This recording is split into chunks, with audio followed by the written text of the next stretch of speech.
श्री शिवाय नमस्तुभ्यम। महादेव कहते हैं, जो बहुत घमंड करते थे वही अपने घमंड के कारण गिरे। इसलिए किसी को कभी घमंड नहीं करना चाहिए। घमंड ही हार का द्वार है। जिसने गर्व किया उसका पतन हुआ। जो हम करते हैं वह दूसरे भी कर सकते हैं, ऐसा माने।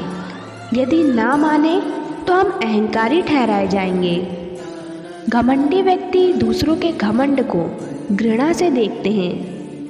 घमंड से आदमी फूल सकता है, फल नहीं सकता। गर्व ने देवदूतों को भी नष्ट कर दिया। किसी भी स्थिति में घमंड मत करो, क्योंकि यह बहरूपिया संसार हर घड़ी हजारों रंग बदलता है। आप अहंकार छोड़ दीजिए, सुखों की अनुभूति होना प्रारंभ हो जाएगी। अहंकार जितना बड़ा होगा मनुष्य उतना ही छोटा होगा। अभिमान की अपेक्षा नम्रता से अधिक लाभ होता है। अहंकार के समूल नाश से तृष्णाओं का अंत होता है। अहंकारी का विनाश जरूरी होता है। जब तक व्यक्ति अहंकार युक्त होता है तब तक वह दुख भोगने के लिए बाध्य है, और जब अहंकार नहीं रह जाता तब कोई कष्ट नहीं होता। अतः उत्तम यही है कि बिना अहंकार के रहा जाए। जो मनुष्य अहंकार करता है उसका एक दिन पतन अवश्य ही होगा। घमंडी व्यक्ति प्रायः शक्की हुआ करता है और इसी कारण अपने जीवन को जहर बना लेता है। घमंडी का घर खाली होता है। अहंकार के बिना विच्छेद संभव नहीं, विच्छेद के बिना मिलना संभव नहीं, और मिलन के बिना प्रेम संभव नहीं। अहंकार ही पराजय का द्वार है। अभिमानी स्वयं को खा जाता है। अहंकार आदमी की सभी उपलब्धियों पर पानी फेर देता है। अहंकार से देवता दानव बन जाते हैं और नम्रता से मानव देवता। अपने दुर्गुणों का चिंतन और परमात्मा के उपकारों का स्मरण, यही सच्ची प्रार्थना है। अहंकार नरक का मूल है। अहंकार प्रेम की अनुपस्थिति का परिणाम है। प्रभुता, महत्व और पद पाकर सभी को घमंड होता है। मनुष्य रूप में ऐसा कोई नहीं पैदा हुआ जो तीनों को पाकर नर्म रहे। तन, धन और भाग्य पर अभिमान नहीं करना चाहिए। तन, धन और यौवन नष्ट होंगे, इनका अभिमान न करो। तुम्हारे लिए धर्म पुस्तक, देवालय और प्रार्थना की कोई आवश्यकता नहीं, यदि तुमने अहंकार त्याग दिया है। जिसे होश है उसे अहंकार नहीं होता। जिन्हें आलोचना सुनकर दुख हो उन्हें समझ लेना चाहिए कि वे अहंकारी हैं। जो अहंकारी को शिक्षा देता है उसे स्वयं शिक्षा की आवश्यकता है। जहाँ सेखी या अहंकार समाप्त हो जाते हैं वहाँ प्रतिभा का आरंभ होता है। समस्त महान गलतियों की तह में अभिमान ही पाया जाता है।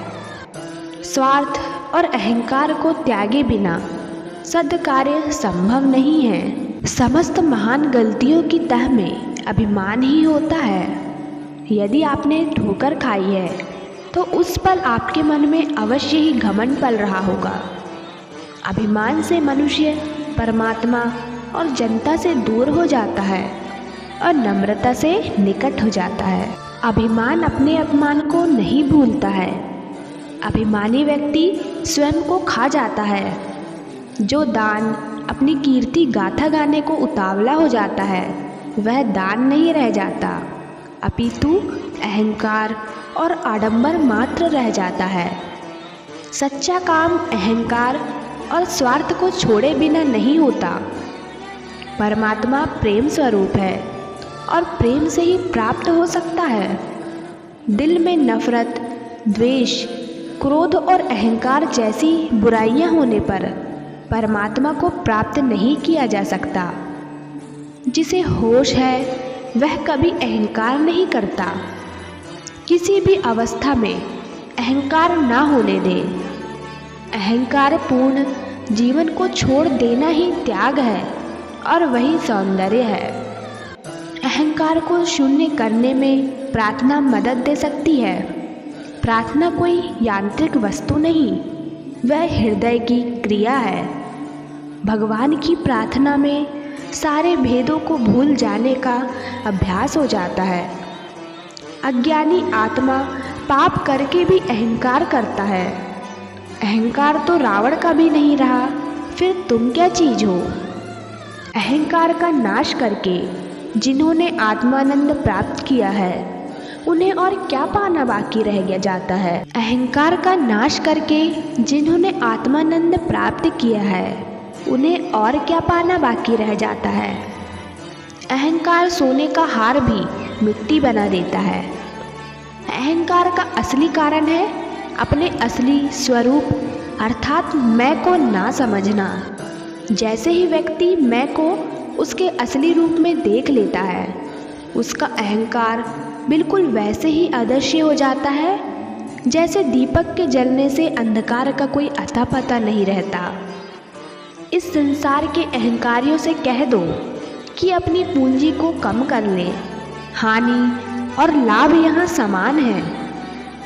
अहम भाव का नाश करना और आत्मा में अवस्थित होना ही परमानंद है।